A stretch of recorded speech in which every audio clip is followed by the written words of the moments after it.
Thank you so much, Jake. So my question is about the last day, about the test. The first question is, how do we recruit testers? Because I think we can do that before Monday, and it's really short time to do that.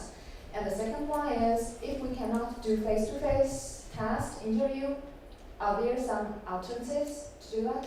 Thanks. So to answer the second question first, you definitely can do the interviews over video, and slightly less ideal over phone.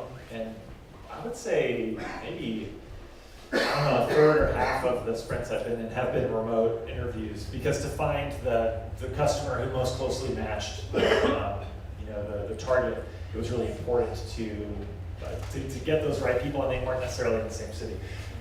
In doing it over video, it's harder for you as the interviewer to build rapport with the person.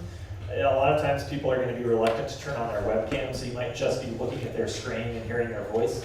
But it still works. Fundamentally, I think that still works pretty well. So it's not like as hard.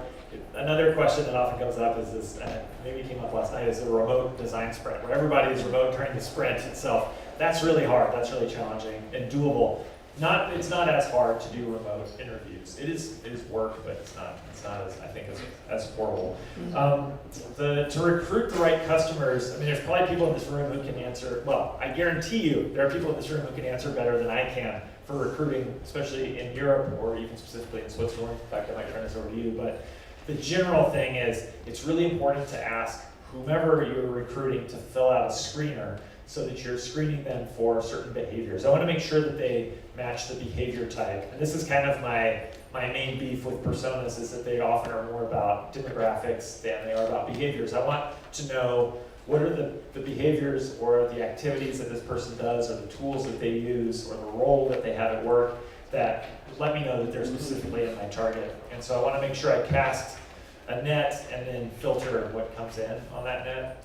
Some people will post ads on Instagram or Facebook targeting an audience, but then screen the people who answer those ads. Some people hire recruiting companies to bring people in, but usually this happens starting on Monday evening after you've chosen the target customer. There's a rare case where you only have one customer type, you already know in advance who they are, and you recruit them ahead of time. But in most cases, we go for that short turnaround.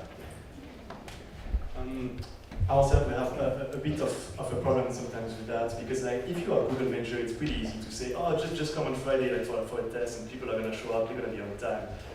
When you are in Switzerland and just an agency, you don't have the credibility of Google, so sometimes it can be harder to find the people. I mean, what you need to avoid is taking some random people, like some people who are not the target, or even worse, people that you know or who are like from your family, or like you take like your mom or your grandma. It's the worst thing ever, because they're gonna say that everything you did is perfect, it's the best product ever, when it's not true. So you need to watch out. One more thing that I think helps a lot is paying people to show up. So compensating them, not a ridiculous amount, but something that helps to get them to show up. And so we would often give like an Amazon gift card to people. And I've heard from folks in different locations in Europe that's also effective and feels culturally okay. Yeah, like totally in Switzerland, like people don't like to get some money, some actual cash, so it's better to give